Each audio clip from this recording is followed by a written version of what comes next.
Assalamualaikum warahmatullahi wabarakatuh. Safe dan salam sejahtera untuk kita semua. Saya Islamuddin Syam, calon guru penggerak angkatan ke-7 dari Kabupaten Manggarai Timur. Di video kali ini saya akan memaparkan koneksi antar materi modul 1.2 dalam bentuk refleksi model 4P. P yang pertama yaitu peristiwa. Momen yang paling penting dan mencerahkan bagi saya dalam proses pembelajaran modul 1.1 hingga modul 1.2 adalah yang pertama, dapat memahami tujuan esensial pendidikan menurut Ki Hajar Dewantara, yaitu kebahagiaan dan keselamatan yang setinggi-tingginya serta kebijaksanaan dalam menjalankan kemerdekaan.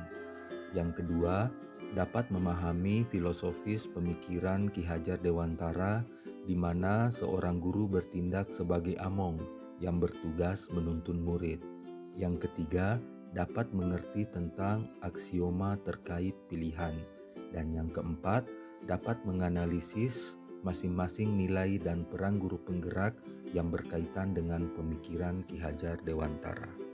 Selanjutnya, momen yang paling menantang bagi saya yang pertama, saat mengerjakan setiap tugas dengan batas waktu tertentu, terutama tugas kolaborasi yang waktunya singkat dan harus menyatukan berbagai pemikiran dalam satu karya.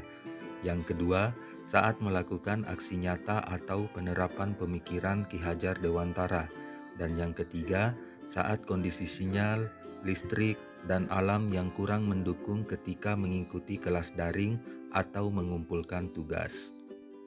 Lalu bagaimana kaitan antara modul 1.1 dan 1.2?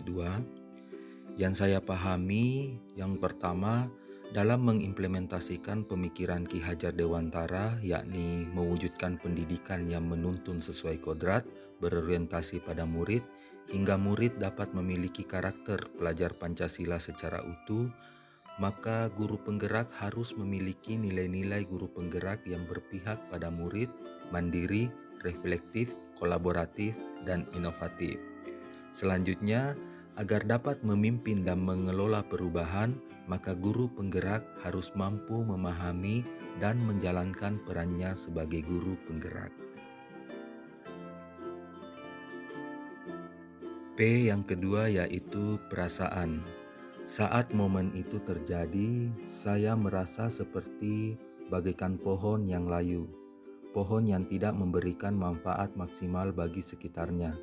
Hal ini dikarenakan karena dalam pembelajaran yang saya lakukan masih jauh dari penerapan pemikiran Ki Hajar Dewantara dan belum sepenuhnya memiliki serta menerapkan nilai dan peran guru penggerak. Di sisi lain, saya sebagai pohon yang tadinya layu nyaris kering, seketika segar dan sedikit demi sedikit mulai memunculkan tunas. Saya mendapat pencerahan dari filosofis pemikiran Ki Hajar Dewantara dan asupan nutrisi dari nilai dan peran guru penggerak. Semoga saya bisa memahami dan menerapkan hal tersebut sehingga dapat mengubah pembelajaran yang saya lakukan di kelas, hingga pada akhirnya saya tumbuh menjadi pohon yang rindang yang dapat bermanfaat bagi sekitar. P yang ketiga yaitu pembelajaran. Sebelum momen tersebut terjadi, saya berpikir bahwa pembelajaran itu berpusat pada guru. Guru sebagai satu-satunya sumber informasi. Murid harus mencapai target yang ditentukan, dan pembelajaran bersifat kompetitif. Sekarang saya berpikir bahwa pembelajaran berpusat pada murid, di mana pembelajaran harus mampu menuntun murid agar menjadi mandiri, kritis, dan inovatif. Informasi dapat digali dari berbagai sumber. Murid bisa berkembang sesuai bakat dan minatnya, dan pembelajaran bersifat kolaboratif, aktif, dan inovatif. P yang keempat adalah penerapan. Pengembangan diri yang sederhana, konkret, dan rutin yang dapat saya lakukan sendiri dari sekarang untuk membantu menguatkan nilai-nilai dan peran saya sebagai guru penggerak, yaitu yang pertama, mulai menerapkan pembelajaran yang berpihak pada murid atau berorientasi pada murid. Yang kedua, aktif mengikuti pelatihan baik secara daring maupun secara luring.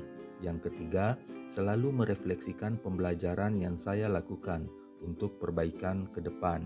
Yang keempat, melakukan kolaborasi dengan teman sejawat, berbagi praktik baik, dan membangun ruang diskusi yang positif. Dan yang terakhir, menggunakan metode dan media yang menyenangkan dalam pembelajaran di kelas. Demikian video refleksi saya. Sampai jumpa. Terima kasih. Salam dan bahagia.